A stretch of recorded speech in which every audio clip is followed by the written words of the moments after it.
Good day everyone! So today we're going to discuss Quarter 3, Module 1, Quadrilaterals that are parallelograms.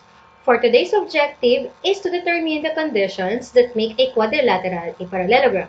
So there are conditions that should be determined to prove that quadrilaterals are parallelograms.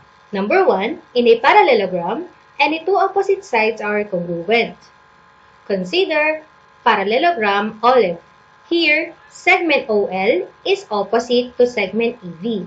Therefore, segment OL is congruent to segment EV. Next, segment LE is congruent to segment VO. Therefore, segment LE is congruent to segment VO. Number 2, in a parallelogram, any two opposite angles are congruent. Remember, in naming an angle, may dalawang ways. Number 1, using 3 letters kapag may diagonal na involved. Pero pag wala naman, you can use 1 letter. Consider parallelogram olive. Here, angle O and angle E are opposite angles. Angle L and angle V are also opposite angles. Therefore, angle O and angle E are congruent. Angle L and angle V are also congruent.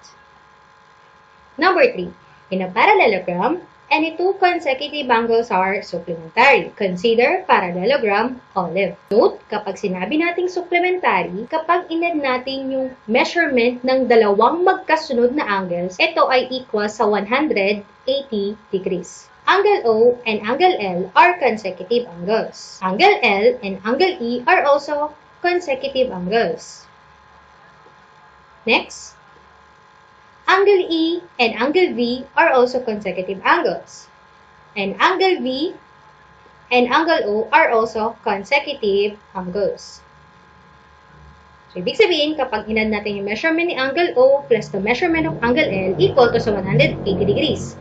In a parallelogram, any two consecutive angles are supplementary. Consider parallelogram olive. Take note, pag sinabi natin supplementary, kapag inad natin yung measurement ng dalawang magkasunod na angles, ito ay mag-i-equal sa 180 degrees. So, angle O and angle L are consecutive angles. Next, angle L and angle E are also consecutive angles. Angle E and angle V are also consecutive angles, and angle V and angle O are also consecutive angles. So, ibig sabihin, kapag inad natin yung measurement ni angle O plus angle L equal to sa 180 degrees. Angle L plus angle E equal ito sa 180 degrees. Angle E and angle V is equal to 180 degrees. Angle V and angle O equal din to sa 180 degrees. Bakit? Because these angles are consecutive angles. And consecutive angles are supplementary. Number 4, the diagonals of a parallelogram bisect each other. Pag sinabi natin bisect, hinati sa dalawang part na equal. Consider parallelogram olive. We have here the two diagonal LV and diagonal ES. And they meet at point S. Diagonal LV is bisect by diagonal OE. Therefore, LS is congruent to segment SV. Next, si diagonal OE naman, binisect siya ni diagonal LV. So, ibig sabihin, meron tayong dalawang congruent na segment. At yun ay si segment ES is congruent to segment SO. Number 5, the diagonal of a parallelogram divides the parallelogram into two congruent triangles.